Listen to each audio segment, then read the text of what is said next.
a violent weekend across the Circle City that saw 6 homicides. Today, Indy's top cop meeting with local clergy to try and bring calm. The Now's Mike Pelton joins us live with possible solutions to Indy's crime crisis. Hey, Mike.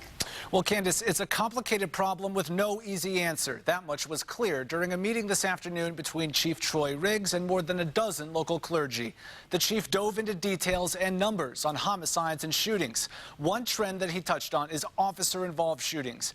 Data shows we've seen 55 officer-involved shootings since 2013, numbers he says are too high and police are looking into.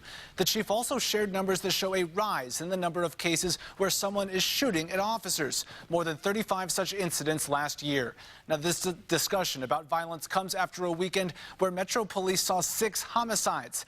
In an effort to avoid yet another deadly summer, the chief is calling on local pastors to become a bigger part of the solution.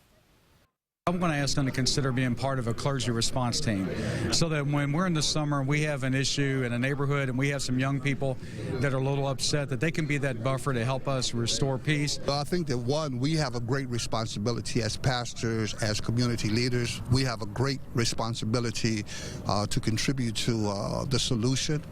How much, that's kind of hard to say. And the chief also talked about efforts to make the police force more diverse. The latest recruiting class was just 11% African American. Meanwhile, despite a violent weekend that saw 6 homicides, police say June 1st is a key date they are looking at as we head towards the summer. We'll tell you why coming up at 5.